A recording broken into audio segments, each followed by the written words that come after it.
그 예수님 이런 거 있어요.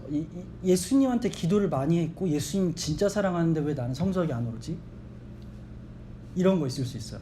예수님을 너무 사랑하는데 왜 우리 집 환경은 바뀌지 않지? 그러니까 우리가 교회로 열심히 살아가고 하나님을 위해서 열심히 헌신하고 뭔가 투자하는 만큼 얻어내려고 할 수도 있어요. 잘못하면 그것이 아니더라도 뭔가 하나님 앞에서 내가 정말 순수하게 하나님 앞에 투자하지 않는 사랑, 하나님과 관계하는 사랑을 하고 싶은데 교회로 살아간다는 것을 우리는 웨이처치 안에서 엄청나게 얘기를 하잖아요.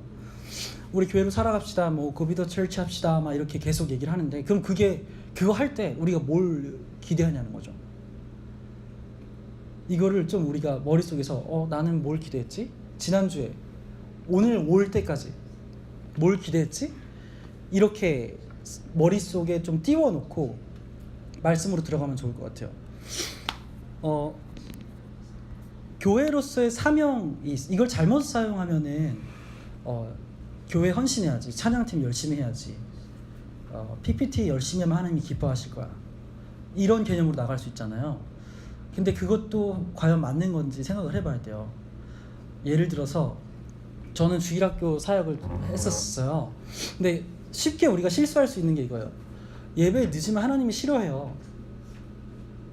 지가 싫어하지 하나님이 싫어하지 않거든요. 예배 시간에 떠들면 하나님이 싫어해요.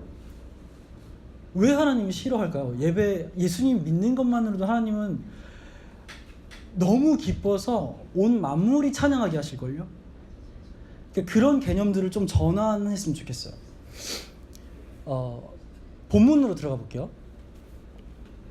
제자들이 성령을 받는다는 얘기를 들었을 때 흥분되는 그 흥분은 우리가 사실 상상할 수가 없을 거예요.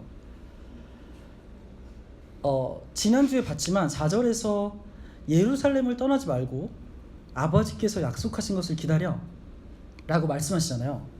그리고 요한은 물세례를 줬는데 이제 너희는 며칠이 지나지 않아서 성령 세례를 받을 거야, 이렇게 말씀을 해주세요. 그럼 이 성령 세례는 성령을 받는 거예요. 구약에서 그렇게 선지자들을 통해서 배워왔던 그 성령을 받는 거. 그러면은 어떤 일이 일어나냐면은 구약에서부터 이제 모세가 쓴 모세오경 그리고 선지자들의 글들을 공부했던 사람들은 다 떠올리는 개념이 성령이 오시면 새 시대가 열린다, 이거예요. 그들이 로마의 속국에 있었고 로마의 지배 아래 있었고 그 모든 것들에서 이제 벗어나서 새로운 시대가 열린다, 이걸 다 기대했던 거죠. 그러니까 제자들도 엄청 기대를 했을 거예요. 왜냐하면 지금 이 포인트는 제자들의 희망이 한번 꺾였었어요. 예수님께서 제자들을 부르시죠. 부르실 때 그물을 버리고 따라갔어요. 베드로 같은 경우. 그러면은 생업을 포기하고 따라갔던 거예요. 본인의 삶을 다 포기하고 예수님을 따라갔어요. 예수님을 스승으로 삼고 따라가는데 그 당시 어떤 종교 지도자보다 가르침이 탁월했어요. 예수님이. 우리 입장에서 보지 말고 그 제자들의 입장에서 보는 거예요. 그 시점에서. 그래서 이상하게 이 스승은 너무 탁월해요. 더 따라가게 되죠. 그리고 엄청난 기적들이 일어나요. 뭐 떡 5개와 물고기 2마리로 5,000명이 먹질 않나? 침을 이겨서 눈에 발랐더니 눈이 떠지질 않나? 이런 능력들, 하나님만 하실 수 있는 일들이 일어나요. 그러면 이제 제자들은 진짜 메시아가 맞구나, 이런 확신이 더해져 갔을 거예요. 근데 뭔가 심상치 않은 분위기가 흘러요. 당시 종교 지도자들을 통해서 예수님이 죄인 취급을 받게 되는 거죠. 자꾸 안식일의 주인이 예수님이라고 예수님이 스스로 말하니까 종교 지도자들은 엄청 싫어요. 그때부터 이제 갠세이가 들어가죠. 종교 지도자들은 틈을 타기 시작해요. 그러다가 결국에는 신문하는 데까지 끌려가요. 근데 유대인들, 이스라엘은 로마의 지배 하에 있었기 때문에 형벌을 집행할 권한은 유대인들한테 없었어요. 그래서 신문을 봤는데 결정적으로 신문 받을 때 사형으로 넘어간 예수님의 죄의 목은 그 뭐죠? 네, 감사해요. 신성모독이었어요. 다른 질문에는 하나도 대답을 안 했어요. 너가 뭐 사흘 만에 성전을 부시고 그걸 다시 짓는다 그랬냐? 성전을 부수고 사흘 만에 짓는다 그랬냐? 대답하지 않으셨어요. 그런데 네가 참으로 하나님의 아들 그리스도냐? 이 질문에 대답을 하셨거든요. 거기에서 사형으로 넘어가요. 그러니까 예수님이 하나님의 아들이라고 말을 했는데 예수님이 메시아가 맞다면 제자들 입장에서 그러면은 사람들이 인정을 해야 되는데 이거 죽여버리겠다 그러는 거야. 그러니까 제자들은 점점 불안해지는 거죠. 다 버리고 예수님 따라갔는데. 그래서 제자들은 반신반의했겠죠.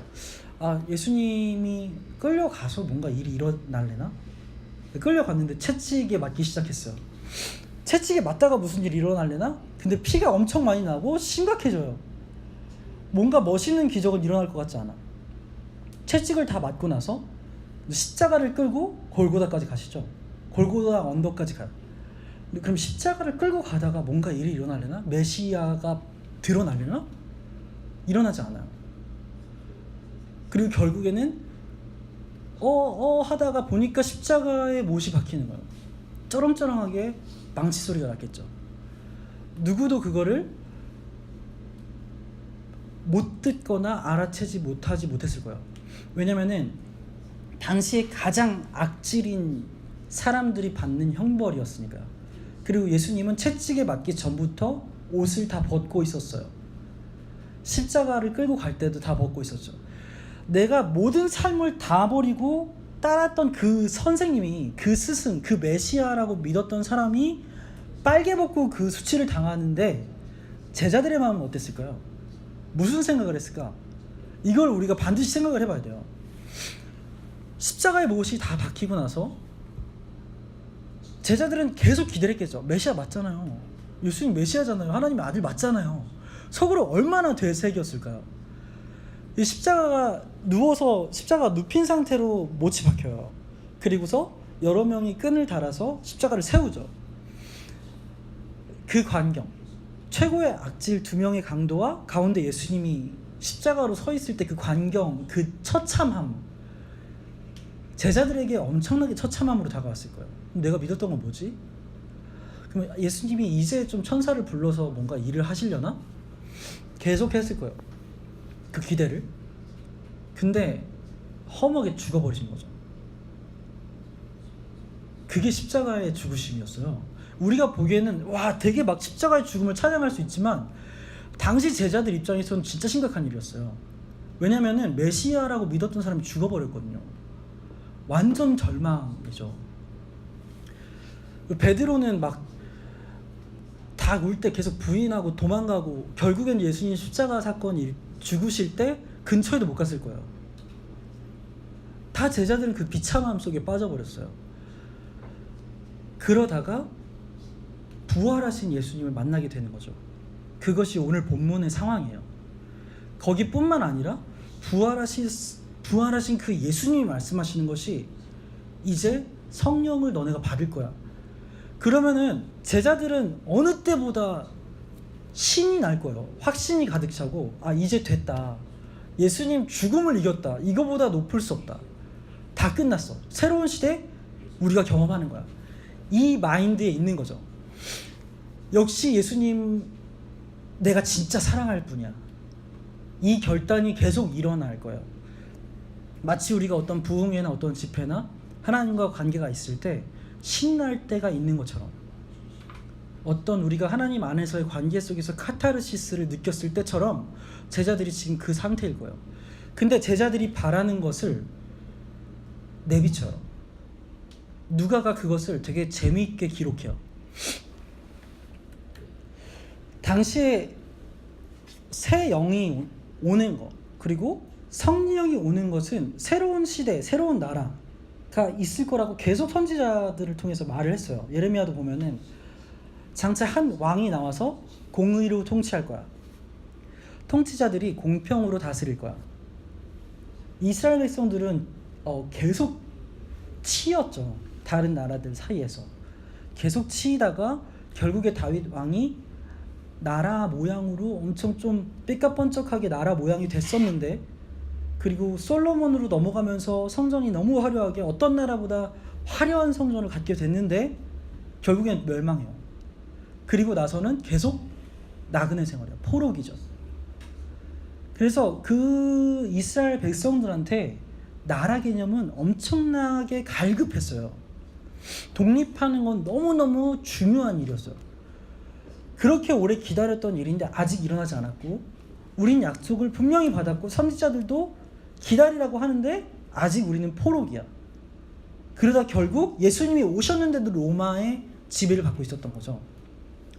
그래서 이사야서 말씀들은 엄청나게 그 사람들한테 실제적으로 다가왔을 거예요. 나라가 언제 회복되지? 32장 15절 이사야서요. 그러나 주님께서 저 높은 곳에서부터 다시 우리에게 영을 보내주시면 황무지는 기름진 땅이 되고 광야는 온갖 곡식이 풍성하게 내는 곡창지대가 될 것이다. 영이 오면 새 시대가 열리는 거야. 나라가 회복되는 거예요. 제자들은 이걸 너무나 잘 알고 있었겠죠. 그리고 이제 너무 신이 났어요. 절망 속에 빠져 있다가 완전히 이제 신이 난 거죠. 6절을 읽어볼게요. 누가가 그 제자들의 상태를 재미있게 표현해요. 같이 읽어볼게요. 시작. 사도들이 한 자리에 모여서 예수께 여쭈었다. 주님, 주께서 이스라엘에게 나라를 다스리실 때가 지금입니까? 아멘. 사도들이 부활하신 예수님과 한 자리에 모였어요. 그리고 여쭈어요. 근데 여기서 여쭙는 거는, 이 여쭙다는 동사는 되게 확신을 가지고 물어보는 거예요. 예를 들어서 아빠가 내 생일날 선물을 가지고 들어왔어요.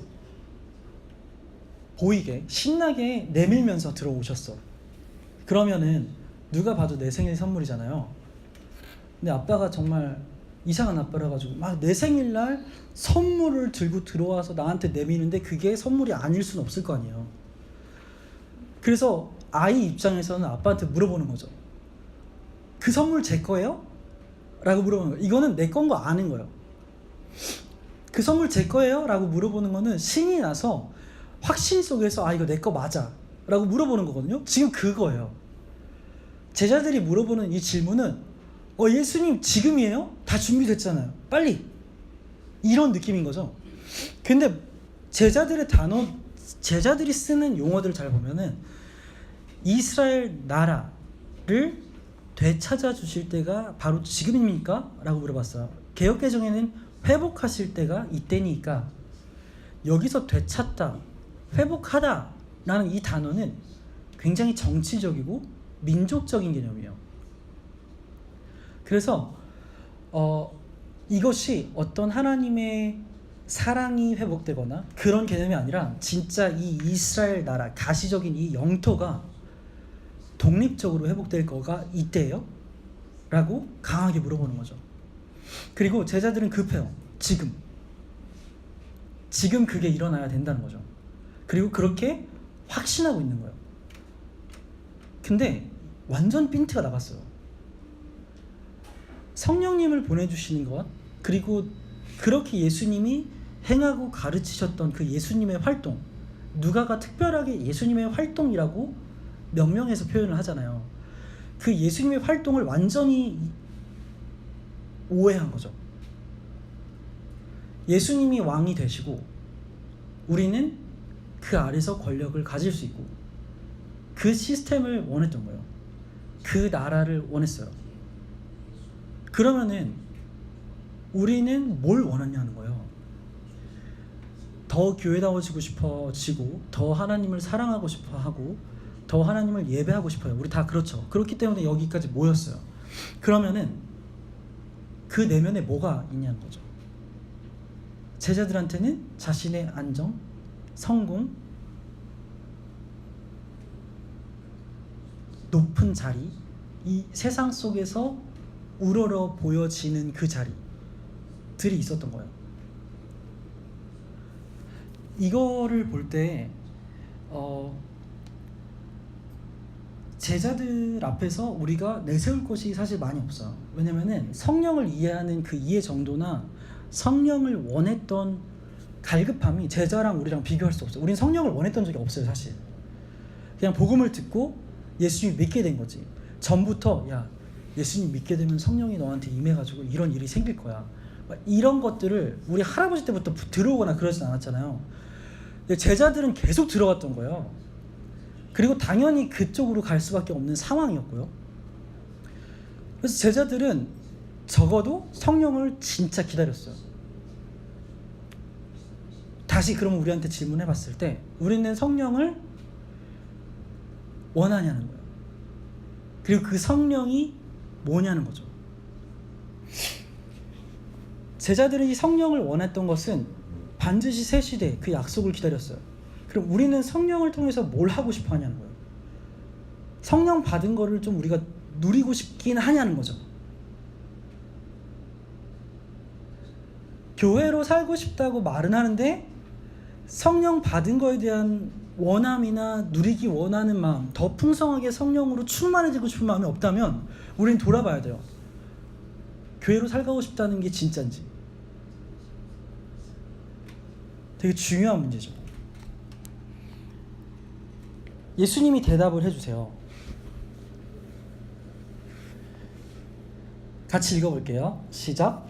예수께서 그들에게 말씀하셨다. 하나님 아버지께서 아버지의 영광으로 정하신 것이니 너희가 알 바가 아니다. 아멘. 예수님이 여기서 갑자기 아버지의 권한을 가지고 들어와요. 대답을 할 때.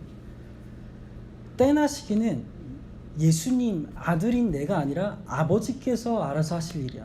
아버지께서 정하신 일이야. 그래서 너희가 알 바가 아니라는 거죠. 제자들이 그렇게 바라고 있었던 그 하나님 나라의 회복이라는 것, 성령을 받음이라는 것, 그것을 통해서 본인들이 얻고자 했던 많은 것들이 있었잖아요. 어떤 안정적인 거, 그리고 사람들과의 관계, 다른 사람들을 권위적으로 가르칠 수 있고, 뭔가 다른 사람의 인정을 받을 수 있고, 생계를 위해서 돈이나 어떤 그런 것들을 걱정하지 않고 그 모든 것들, 그게 다 아버지의 권한에 있다는 거예요. 그래서 그 모든 것들은 제자들이 신경 쓸 게 아니라고 말하는 거죠. 자, 여기서 잠깐 신학적인 거를 보고 갈게요. 깨알 신학 코너. 좋아요.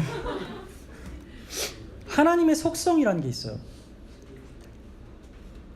하나님의 속성은 하나님에 대한 어떤 것들을 성경에서 하나님의 사랑을 말하는 모든 구절을 종합해서 표현하고 성경에서 정의를 다 모아놔서 정리한 게 이 하나님의 속성이에요. 근데 이 속성이 우리와 공유가 되는 게 있고 우리와 공유되지 않는 게 있어요. 근데 공유가 되지 않는 것을 비공유적 속성이라 그래요. 거기에는 영원성, 우린 영원하지 않죠. 여기서 영원성이란 건 뭐냐면은 시간을 지으신 분이에요. 그래서 시간 안에 계시지 않아요. 지금 우리가 있는 이 시점에서 우리는 이 시점밖에 못 보지만 하나님은 예수님 십자가 사건과 오늘과 예수님 다시 오실 때를 동시에 보세요. 그리고 거기에 과정이 없으시죠. CPU나 램이 필요가 없어요. 이거를 동시에 다 아세요. 우린 멀티가 제가 되게 안 돼요. 그래서 예은이는 계속 이제 되게 그것 때문에 짜증이 날 때가 많죠. 근데 하나님은 멀티 개념을 넘어서서 아예 동시에 다 돼요. 완벽하게. 불변성이에요. 하나님 변하지 않아요. 하나님이 변한다면 우리는 하나님의 약속을 믿을 수가 없어요. 예수님 다시 오신다고 했다가 야 마음 변했다 예수님 다시 안 올래. 성령을 세례를 주셨는데 야 너 보니까 안 되겠다 성령 걷어갈게. 우리는 아무것도 못하죠. 불변하세요. 그리고 하나님은 편재성을 가지고 계세요. 이게 뭐냐면은 모든 시간 모든 공간에 계세요. 근데 팔만 오늘 있고 다리는 어제 있고 그런 게 아니라 하나님의 전체가 모든 시간 속에서 모든 공간에 있어요. 그리고 어떠한 시간이나 공간도 하나님을 제약할 수가 없어요. 하나님은 이 정도 이렇게 범위로 하나님을 볼 수가 없어요. 이 외에도 비공유적 속성은 엄청 많아요. 하지만 잠깐 이것만 볼게요. 근데 공유적 속성이 있어요. 사랑, 하나님 사랑하시죠. 우리도 사랑하죠. 지식, 하나님 모든 걸 다 아시는데 우리도 알아요. 완벽하지 않고 부족하지만 우리도 책상이 뭔지 알고요. 산수가 뭔지 알고요. 내가 예은이를 알고요. 이런 알미 있어요. 지식이 있어요. 자비. 우리도 자비로울 때가 있어요. 되게 싸가지가 없는 우리지만 그래도 자비로울 때가 있어요. 그리고 정의, 불의를 보면은 가끔 우리도 화가 나죠. 뜻, 우리도 뜻이 있어요. 뜻이 있어서 오늘 왔어요. 오늘 예배하면서 하나님께서 원하시는 것들을 경험하고 더 교회다워져야지. 이런 뜻들이 있잖아요. 그래서 뜻이라는 것이 공유적 속성이에요. 하나님의 뜻은 뭐냐면은 하나님이 무엇을 결정하는 것 그리고 무엇을 계획하는 것을 하나님의 자유 속에서 의지를 가지고 행하시는 것을 말해요. 근데 그 뜻을 지금 제자들이 물은 거예요. 예수님, 이스라엘 나라가 회복될 때가 이때예요? 라고 그 뜻을 물어봤죠. 근데 하나님의 뜻은 두 가지가 있어요. 감추어진 뜻이 있고요. 이게 감추어진 뜻이 있고 드러난 뜻이 있어요. 근데 지금 감추어진 뜻은 이런 거예요. 하나님께서 성경을 통해서 정확하게 제시하지 않은 것들, 예수님 다시 오시는 날짜, 이거를 알고자 노력했고 알았던 사람들 있죠. 다미성교회라든지 그들은 알았어요. 그거를. 근데 예수님이 안 오셨죠. 그들이 알았지만, 그러니까 누가 구원받고 누가 구원받지 않는지 이런 것들 있잖아요. 감추어진 뜻이에요. 제가 언제까지 살지 감추어진 뜻이죠. 드러난 뜻은 이런 거예요. 교회는 이거다. 하나님은 이거다. 하나님이 예수님을 보내주셨다. 이런 성경에서 명시된 것들이에요. 그러면은 지금 제자들은 드러난 뜻이 아니라 감추어진 뜻을 예수님한테 여쭤본 거예요.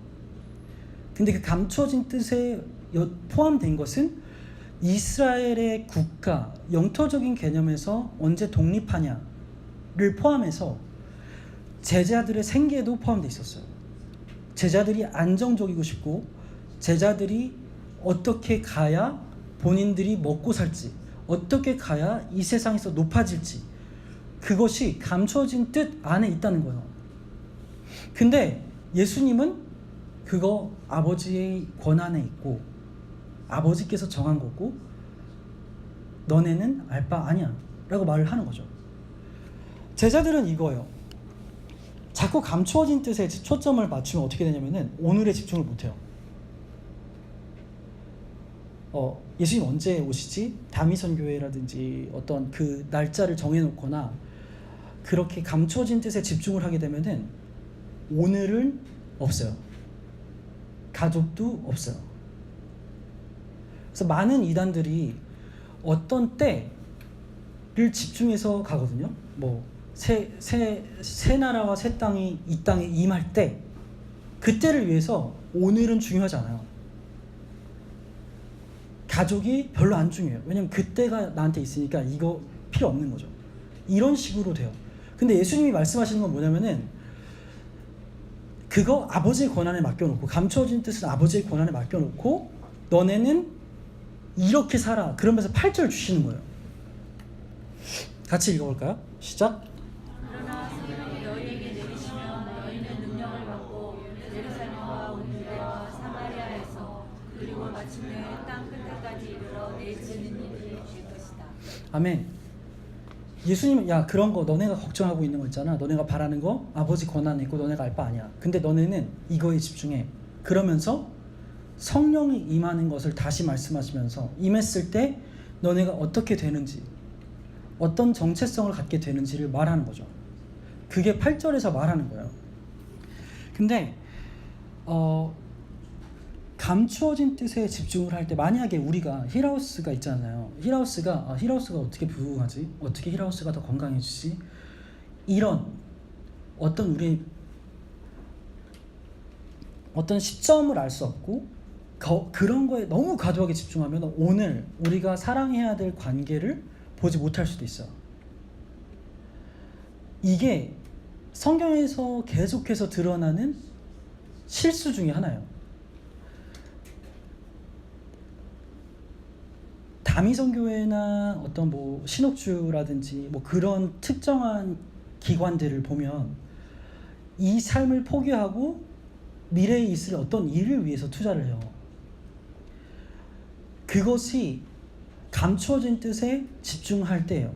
우리도 감추어진 뜻에 집중을 하게 되면은 굉장히 핀트가 나갈 수가 있어요.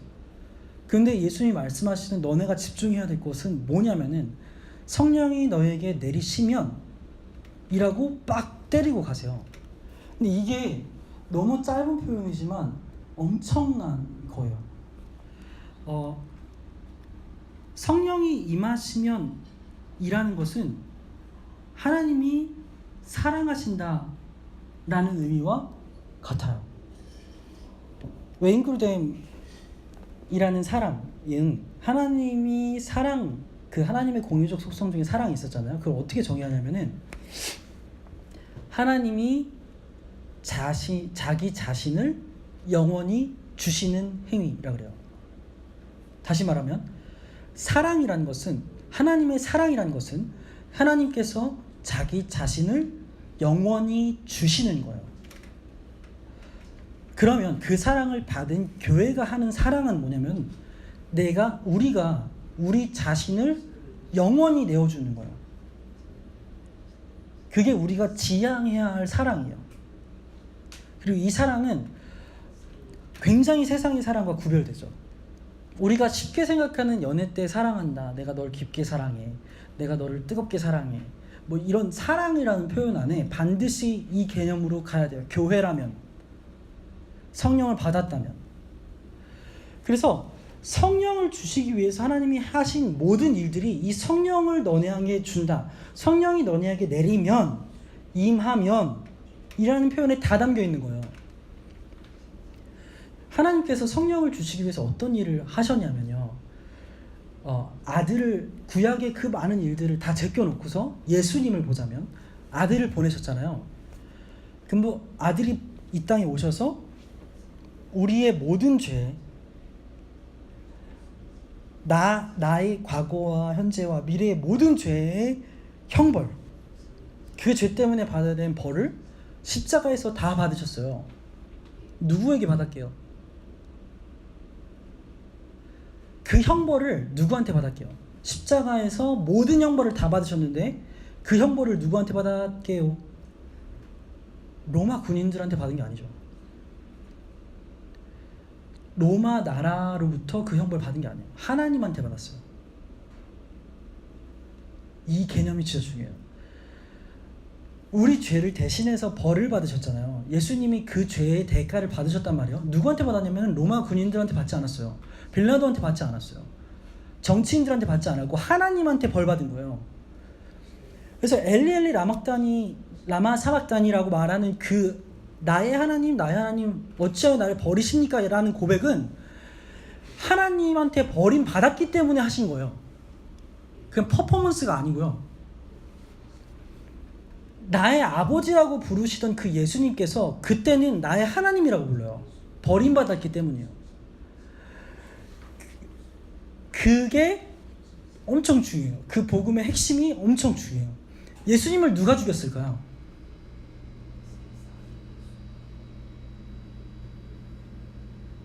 우리는 쉽게 우리가 죽였다고 말해요. 엄밀히 말하자면 하나님이 죽였어요. 예수님의 아빠가 아들을 죽인 거예요. 그러니까 하나님께서 성령을 주신다는 개념 자체는 자신이 아들을 죽이신 거예요. 그러니까 이거는 어디다가 비교할 수가 없는 사랑이에요. 이해할 수도 없는 사랑이에요. 자기 아들을 죽여버리셔가지고 우리 죄를 사하시고 성령으로 그 아들을 다시 살리신 거죠. 근데 그 아들이 받은 고통과 그 아빠가 받은 고통은 우리가 상상할 수 없는 고통이에요. 영원 전부터 삼위 하나님께서 행복해 하시는 그 관계 속에 있었어요. 시간을 초월해서 시간이 있기 전부터 사랑하신 관계였는데 철저하게 완벽하게 버림받으셨다는 거죠. 그래서 예수님의 겟세마네 동산에서 기도하셨던 그 기도에 피 흐르는 그 고통은 사실 육체적 고통이 두려워서가 아니에요. 물론 그것도 아플까봐 무서우셨겠죠. 하지만 그 죄로 인해 사람한테 벌을 받으면, 아빠한테 벌 받으면 아빠한테 버림받거든요. 그 고통을 우리가 계속 알아가는 게 복음이에요. 그 그리스도가 당했던 고통, 아버지께서 받으셨던 그 고통, 그 십자가 때문에 우리를 살리시기 위해서 그 형벌을 줘야 됐기 때문에 받았던 그 고통, 그리고 부활하시면서 기뻤던 그 기쁨, 그랬기 때문에 성령을 우리한테 주시는 거죠. 성령을 받았다는 거는 하나님의 전부를 다 받았다는 거예요. 다시 여기까지 정리하자면 하나님께서는 우리가 교회되게 하시기 위해서 모든 것을 다 부으셨어요. 다시, 하나님께서는 우리가 이 땅 가운데서 교회로 살아가게 하시기 위해서 모든 것을 다 부으셨다는 거예요. 이게 너무 중요해요. 그래야 교회됨을 누릴 수 있게 돼요. 이거를 충분히 모르면, 하나님이 뭘 하셨지를 모르면 내가 하게 돼요. 열심히 예배해야지, 열심히 성경을 공부해야지. 맞아요. 맞는데 아니에요. 왜냐하면 하나님이 이미 다 하셨거든요. 너무 커서 그거를 하나하나씩 알아가도 예수님 다시 오실 때까지 우린 다 알아갈 수가 없을 거예요. 그래서 그거에 증인되는 거예요. 자, 성령을 우리가 받았어요. 그래서 그러고 말하는 것은 너네가 권능을 받았다라고 말을 해요. 이 권능은 누가가 쓴 이 권능이라는 단어를 보면 두나미스예요. 두나미스는 누가복음에서도 누가가 많이 써요. 근데 예수님이 행한 능력, 나의 능력, 아버지의 능력, 기적 다 하나님과 관련됐을 때 이 두나미스라는 단어를 써요. 그럼 뭐냐면 우리가 그거 할 수 있다는 거예요. 근데 여기서 우리가 오해하면 안 되는 것은 반드시 예수님께서 하셨던 눈 먼 자를 눈 뜨게 해야 우리가 교회다라는 말이 아니에요. 예수님이 하셨던 그 모든 행위들은 1차적으로는 구약에서 메시아가 오면은 이런 일들이 일어날 거야 라는 예언의 성취였어요. 예수님이 하나님이 보내신 메시아라는 증거, 표적이었죠. 그거에 집중하게 되면 우리 또 많은 것들을 이뤄요. 예수님이 제자들이나 무리들에게 이 표적을 따르는 자들이여 라고 되게 꾸짖었어요. 그래서 하나님이 필요하실 때 우리를 통해서 행하실 거예요. 그거는 우리 권한에 있는 것이 아니죠. 근데 중요한 것은 이거예요. 예수님이 하셨던 활동, 하나님 나라의 일을 가르침, 이거를 할 수 있게 됐다는 거예요. 그것이, 자, 예수님이 오셔서 하셨던 일은 내가 구약에서 선지자들이 그렇게 말했던 그 메시아야 라는 거를 설명하는 거였어요. 그걸 가르쳐주는 거였어요. 내가 왜 하나님의 아들이냐면 이렇게 계속 가르쳐 주신 것이 하나님 나라의 복음을 가르치신 거예요. 근데 이것도 중요해요. 그 시점으로 가보면 제자들은 들었어요. 받고. 그래서 증인될 수 있었어요. 제자들은 예수님이 하시는 일들을 봤잖아요. 그리고 경험했단 말이에요. 직접 배웠고 당연히 증인되죠. 근데 우리는 뭘 봤나요? 증인이라는 것은 목격자를 말해요. 만약에 어떤 재판의 증인으로 섰어요. 이 증인이라는 단어는 굉장히 법정적 단어거든요. 재판할 때 쓰이는 단어예요. 마르투스라는 이 단어는 누가 재판에 갔어. 뺑소니를 당했대. 피해자가 뺑소니라고 주장을 하는 거예요. 근데 그거를 목격했던 사람이 재판의 증인으로 나갔어요. 그거 뺑소니 아니었다. 운전자는 충분히 다 챙겼다. 봤으니까 그 증인으로 설 수 있는 거예요. 우리 뭘 봤나요? 8절에서 분명하게 너네가 성령을 받았으니까 권능을 받고 땅끝까지 이르러서 내 증인이 될 거야. 그리고 우린 이미 된 거죠. 성령세를 받았으니까. 왜 증인이에요? 지금 이 설교가 믿어지나요?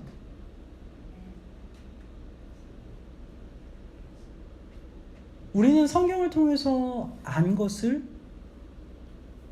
우리가 증언해야 되잖아요. 그 성경이 우리에게 진짜가 되게 하시는 일이 성령께서 하시는 일이에요. 그게 권능이에요. 우리가 다 떨어져서 있었어요. 환경도 다르고. 근데 한 하나님을 고백해요. 우리 삶 속에서 하나님이 하신 일들을 나누다 보면 하나님이 다 되게 비슷해.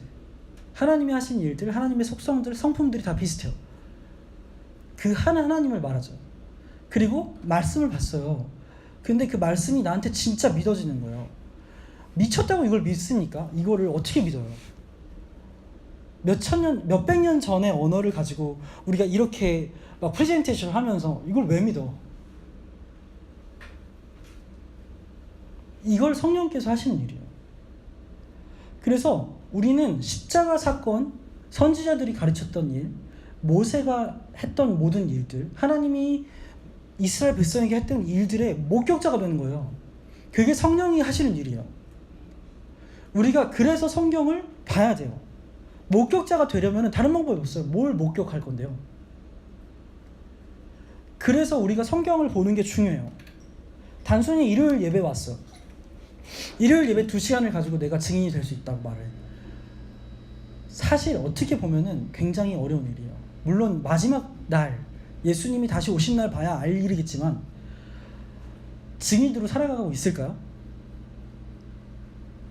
예수님이 제자들을 양육했던 시간은 일주일에 이 2시간씩이라고 하면은 몇 년이 걸리냐면은 우리가 죽을 때까지 예수님이 제자들을 양육했던 3년을 못 채워요. 우리가 증인되는 삶은, 그리고 우리가 증인으로서 이 사람에게 하나님 나라의 일을 알려줘야 되는 것, 그것은 단순히 이 일요일날 모여서 진행되는 일이 아니에요. 지금 예수님이 알려주시는 교회의 정체성은 우리 전 인격, 우리 전체 삶에 해당이 되는 일이에요. 그래서 중요한 것은 우리가 무슨 일의 증인이냐는 거예요. 이번 주에 그 증언할 게 있냐는 거예요. 심각한 일이죠. 오늘 우리가 예배 나오기 전까지 증언할 일이 있었냐는 거예요.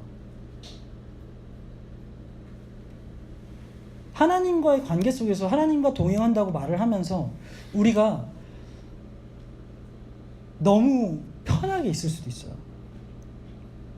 근데 성경은 분명하게 증인이라고 불렀어요. 뭘 증언할 건데요? 내가 가족 가운데서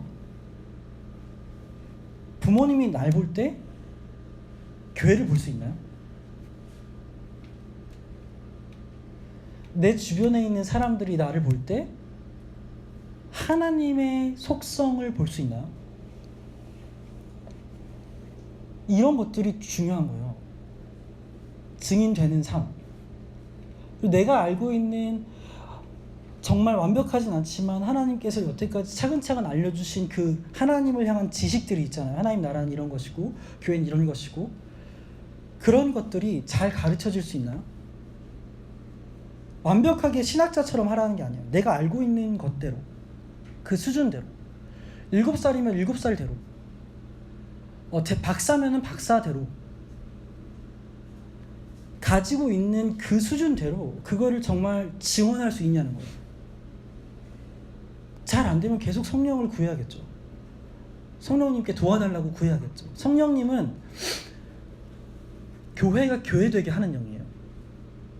성령을 정의하자면 뭐 에너지파를 날리는 것도 아니고 죽은 자를 살리는 영, 이렇게 표현하기도 너무 작은 부분이에요. 성령님의 너무 작은 부분이에요. 성령을 정의하자면 교회를 교회되게 하는 영이에요. 반드시 교회는 성령님을 구하며 살아야 돼요. 사도행전은 그 성령님으로 가득해서 학자들은 사실 사도행전이 아니라 성령행전이다 라고도 많이 말을 해요. 증언하냐는 엄청 중요해요. 내가 뭘 증거하고 있는지. 근데 만약에 뭔가 방해가 돼요. 이 증언하는 게 방해가 돼. 우리 다 알잖아요. 하나님이 영원한 기쁨이셔서 나도 기뻐야 돼. 성령님이 임했기 때문에 우리한테 이미 있는 정체성이거든요.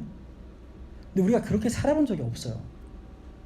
그래서 자꾸 내가 예전에 생각했던 그것이 있어야 기뻐할 수 있는 것처럼 살아가는 거예요. 계속 사탄이 속이죠. 그게 뭔지 철저하게 하나님 앞에 내려놔야 돼요. 만약에 제자들이 계속 그것을 기대했다면 그 이스라엘 나라를 회복할 때가 이때니까 그랬는데 예수님 아니 너는 신경 쓰지 마 그러고 승천해버렸어. 그러면 제자들은 엄청 상처받았을 거예요. 내가 하고자 하는 게 아니었네. 이거 재미없는데? 기쁘지 않은데? 믿어지지 않는데? 성령이 임했을 때 우리가 뒤에 이제 차근차근 다룰 거지만 뒤집어지죠. 그게 권능이죠. 하나님의 말씀이 너무 잘 이해가 되는 거예요. 하나님의 기쁨이라는 사실이 글자가 아니라 나한테 목격되는 거예요. 경험되는 거예요. 그게 성령이 하시는 일이죠. 성령이 하시는 일 없이는 우리는 교회로 살 수가 없어요. 왜냐면은 증인이 될 수가 없으니까요. 미쳤다고 4,000년 전에, 2,000년 전에 죽으신 그 예수님의 사건을 아직도 말하고 있습니까? 보이지도 않는 그 영을 우리에게 부어줬다고 믿고 있습니까? 성령이 하셔야 되는 일이에요. 그래서 우리가 뭐 전도를 할 때도 그냥 성령님께 맡기고 우리는 할 거 하면 돼요. 나한테 있는 것들을 증언하고 가르쳐주고 긍정적으로 반응하거나 정말 원하는 사람들하고 같이 제자와 관계로 들어가면 되는 거죠.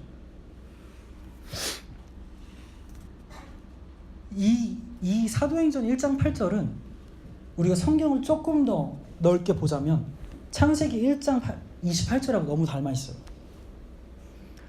하나님께서 원래 우리를 창조하신 그 목적이 있잖아요. 하나님 자신을 발산하시기 위한 것, 자신의 영광을 위한 것. 하나님이 만드신 피조세계가 인간을 통해서 하나님의 사랑을 받고 인간을 통해서 하나님의 돌봄을 받는 거예요. 인간은 하나님이 뜻하신 것의 통로였어요. 근데 봐요. 사도행전이 같은 구조로 되어 있어요. 하나님이 그들에게 복을 베푸셨죠. 복을 베푸셨어요. 이것은 하나님이랑 철저하게 같이 살아가는 삶을 말하죠. 하나님이 지으신 완벽한 존재로 지음받은 그 인간, 복을 베푸셨어요. 사도행전 1장 8절 보면은 성령이 임했어요. 우리가 에스겔서라든지 이사야서에서 계속 확인하는 것은 내가 내 영을 너희에게 부어주어서 너희를 통해서 내 거룩함을 드러낼 거야. 너네 바꿔버릴 거야. 이 말이에요. 너네 내가 지은 그대로 회복시켜버릴 거야. 자, 생육하고 번성하여 땅에 충만해라. 인간은 그런 존재이기 때문에 하나님이 지으신 세상에 가득해야 돼요. 그래서 하나님이 지으신 세상이 하나님의 다스림을 받을 수 있게 우리가 가꾸는 거죠. 하나님이 원하는 저 에덴 저 동쪽 끝에 있는 그 나무가 이 아담과 하와를 통해서 경작돼야 되는 거예요. 돌봄 받아야 되는 거예요. 저기에 있는 저 사자 한 마리가 아담과 하와를 통해서 사랑받아야 되는 거예요. 자, 사도행전은 예루살렘과 온 유대와 사마리아에서 그리고 마침내 땅끝까지 이르러야 되는 것이 우리예요. 우리가 있는 곳에서 하나님의 그 다스림과 통치가 드러나는 거죠. 땅을 정복하여라. 창세기. 바다의 고기와 공중의 새와 땅 위에서 살아 숨쉬는 모든 생물을 다스려라. 다 하나님의 통치하시고자 하는 것이 인간을 통해서 실현되는 거예요. 하나님의 나라가 하나님 나라다워지는 것은 인간을 통해서 하시고자 했던 일이에요. 내 증인 될 것이다. 성령을 통해서 교회된 우리가 있는 곳에서 이 모든 일에 증인 되는 거예요. 하나님이 어떤 분이신지 알려주는 거고요. 하나님이 얼마나 널 사랑하는지 보여주는 거고요. 하나님이 우리를 교회되게 하시기 위해서, 구원하시기 위해서 어떤 일을 하셨는지 우리가 증언하는 거고요. 우리가 있는 자리에서 계속해서 끊임없이 그 일이 일어나야 되는 거죠. 언제까지냐면은 예수님이 다시 오실 때까지예요. 이것은 내가 교회 됐으니까 해야지, 이런 출발점이 아니에요. 성령을 받았기 때문에 가능한 거야. 성령을 받은 것이 얼마나 큰 하나님의 사랑이신지, 자기 아들을 죽이시고 우리를 교회되게 하시고 싶으신 그 마음이 뭔지를 알아야, 거기에 목격자가 돼야, 그것을 증언할 수 있는 사람이 돼야 살 수 있는 거예요. 이사야서에도 말을 해요. 그것은 계속해서 성경 전체에서 말했던 거예요. 갑자기 생뚱맞게 신약에서 딱 등장하는 게 아니죠. 같이 읽어볼게요. 시작. 주님께서 이렇게 말씀하신다. 내가 내 종이 되어서 야곱의 집안들을 일으키고 이스라엘 가운데 살아남은 자들을 돌아오게 하는 것은 내게 오히려 가벼운 일이다. 한 끝까지 나의 구원이 미치게 하려고 내가 너를 민족의 목표로 삼았다. 아멘. 선지서들을 보면은 이 약속의 말로 하나님 나라와 왕에 대한 언어로 가득해요. 우리가 뭇 민족의 빛으로 부름 받은 거죠. 그것이 교회인 것이고, 그것이 힐하우스인 것이고, 그래서 그걸 반드시 기억을 해야 돼요. 중요한 거는, 이제 같이 기도할 텐데, 중요한 거는 우리가 증언할 이야기들이 있냐는 거예요. 내 삶 속에서 증언할 이야기가 있냐는 거죠. 그것은 옛날 얘기가 아니에요. 나 대학교 때 저는 병원에 있을 때 이런 거 말고 오늘 그것이 있냐고 계속해서 물어보는 거예요. 그게 증인이고요. 만약에 증인이 재판에 섰는데 계속 그때 일이 아니라 지금 기억하지 못한다면, 지금 그 증인이 증언하지 못한다면은 효력을 가질 수가 없어요. 마찬가지로 우리가 증언을 언제 물어봐도 하나님과의 이야기, 예수 그리스도와의 이야기들이 있어야 돼요. 그래서 같이 기도할 때 성령을 부어주신 그 하나님의 사랑이 얼마나 놀라운 건지 좀 더 구했으면 좋겠어요. 우리가 그동안 들어왔고 가르쳐왔고 배워왔던 그 말씀들이 진짜 우리한테 목격되게 해달라고, 진짜 우리한테 피부로 와닿게 해달라고. 우리가 할 수 없으니까 성령께서 도와주셔서 진짜 내가 증인 되게 해달라고, 더 증인답게 해달라고 같이 기도하겠습니다.